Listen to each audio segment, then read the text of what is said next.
ابو بکر متعلق قرآن څه ویلي دي؟ اذ هما فی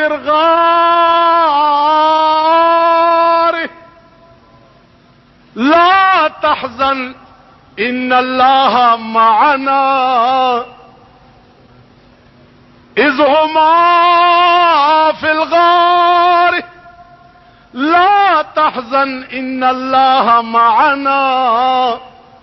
معنا پدی علماء پوئیگی معنا د متکلم مع الغیر صیغه دا.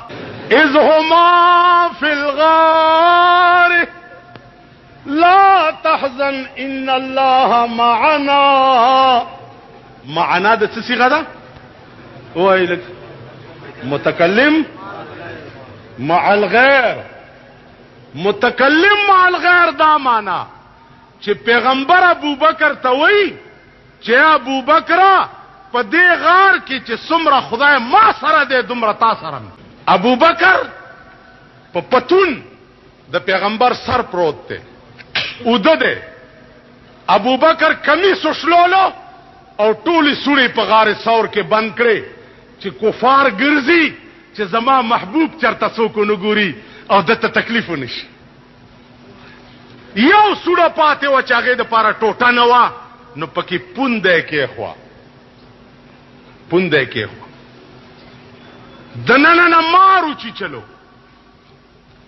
ابو بکر خوځي نه چې مار خو خوړلې ده که او خوځېدم اسنه چې زما د محبوب خوب خراب نشي.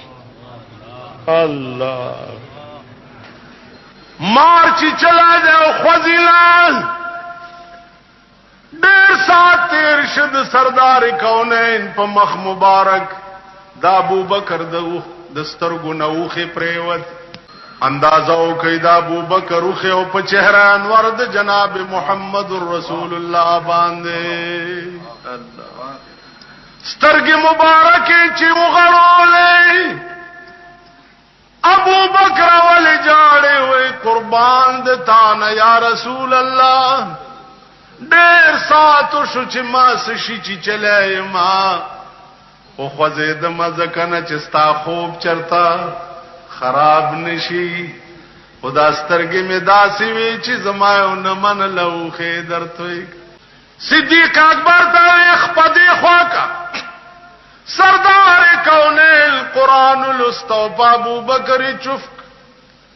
ابو بکر وی په خدای می دی قسم وی ما تدا محسوس کېده چې زه چرته مچایم نیم خوړلې چې قرآن غوندي کتاب وی او د محمد رسول الله غوندي خلوی هغه ته د مار درد شه دی. دا اوس زمونږه خلو کې چې اثر نشته. قرآن مغه ده خو خله دا خون پنځونه ده. قرآن مغه ده والله دا قرآن دی چې یو بادشاہ یو حافظ په سوالو لید چې خیر غوښته و حافظه قرآن دی یاد دی و اوسه وینیو کوټه کې واچلو یو کانه ورته کې خو و کدا کانه دې تر سبا پورې سر زر کړي نو سبا به پانسی کوم زوړندوم.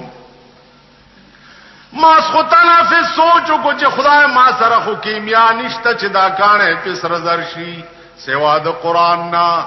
په الحمد شروع کړه سار بانګونه چې کېد من الجنت والناس تورسدو په کانی لاس کې خو په چوفه کو.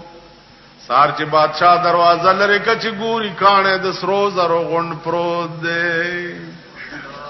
قرآن خدا هر مرض دارو دی کنه. اکم مرض دی چې داغه علاج په قرآن کې نشته. چې ابو بکر آج سے قربان او په غار ثور کې صدیق اکبر مار رسول الله راو غوښتو و مار ولید د ابو بکر او چی چلو ورته یا رسول الله غسر کې ګرا تما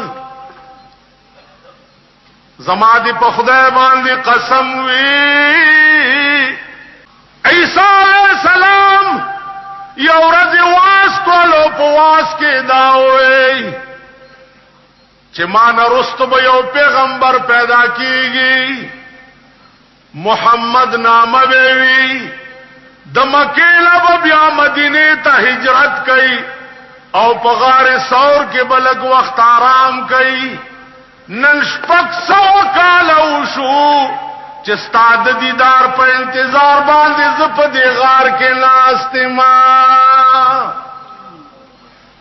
په دغه سوره کې ما تا کتل ابو بکر ټولې سوره خو بند کړې دا یو پاتې و چې ما پکې تاله کتل پاغې کې د پونده کې خوا نو یا رسول الله ستا په عشق کې داسې غرق ما چې پزان پوي شوه نه ابو بکر می اوچی چلو دا ابو بکر یرا خوف کفار په پاس ګرځي قران راضي لا تحزن ان الله معنا اے ابو بکر میریگا ان الله معنا خدای تا ما دواړو سره یو شان سمره خدای چې په دې غار ثور کې ما سره دې دومره تا سره ما او تا دواړو سره درم په دې غار کې یو برابر د خدای ذات ته چې اون یری کم ابو بکر سره چې خدای په غار ثور کې و کم ابو بکر سره چې خدای په غار ثور کې و کم ابو بکر چې په مدینه کې سره د جناب محمد رسول الله په لاس پروت دی هغه ابو بکر خراب دی او سور له سوا کال رستو تاسو خې